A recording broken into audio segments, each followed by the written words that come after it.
In order to make this intro more interesting, I wanted to add a first iteration on sound effects. Audio is a crucial part of every game and it's often overlooked. Just try to play a video game without any audio and you'll see what I mean. This would be quite simple as the scene is minimal and there's not many stuff happening, but I needed some effects like industrial lights switching on, some stone scratching, and some sort of grinding gears or chains clinking for the player's platform. I could just navigate through some webs like freesound.org, search and listen dozens of samples and see which fits, but instead, I wanted to play a little bit and make it by myself. Luckily, I have some background in music and sound design, and a cheap equipment that would suffice for this task. So, just prepared a setup for audio recording, placed some cheap mics along some DIY acoustic panels I made, and then grabbed a pile of shit and I started to record all the combinations possible.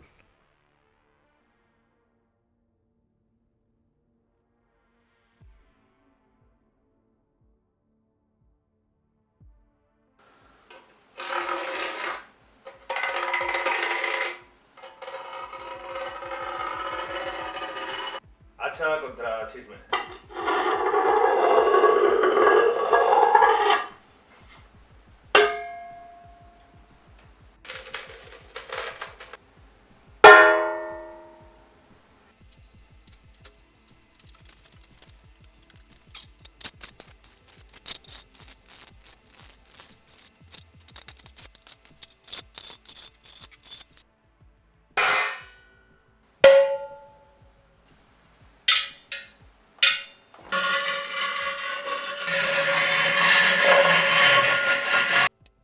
Basically, I'm using one kick drum mic to capture the low ends, a condenser overhead, and a cheap clone of the SM57.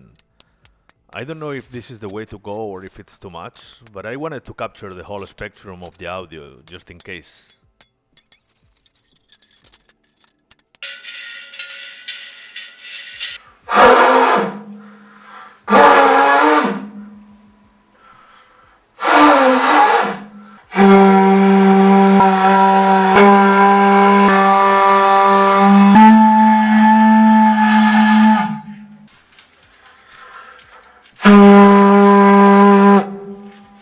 Once recorded, I grabbed those camera videos and synchronized them in Reaper with the mic's audio to see what's going on when listening sounds. Categorized everything in 3 different types, one for hits, one for scratches, another for metal clinking stuff. Then when I found some interesting one, I started to layer different variations to add richness to the final mix, and then made some very basic processing by adding some EQ tweaks and compression when needed. I had to discard some hits due to the volume peaking though. In the Godot side of things, I didn't dig so much in its sound system as it was kind of a temporal thing just for the sake of the intro. But I needed to launch some samples at the same time, ideally from a spatial source, so I quickly made a simple launcher class for this purpose.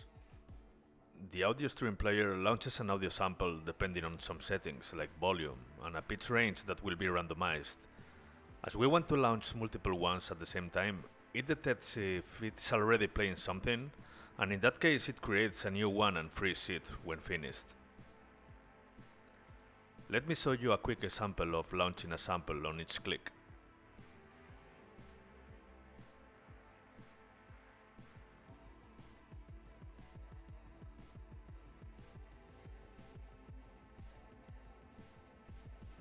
As you can see, it's creating children that launches the sample and gets freed automatically when the audio finished.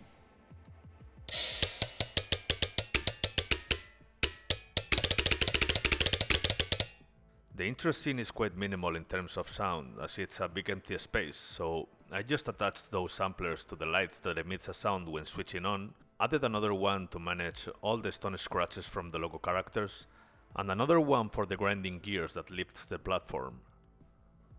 all of them running through a heavy reverb bus to fit the environment. These samples are launched by calling methods on the animation player along some parameters.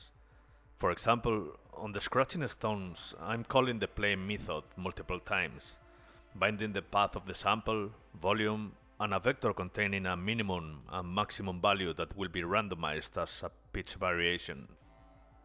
Switching lights works differently as I'm calling its own script method that will launch those samples by code instead.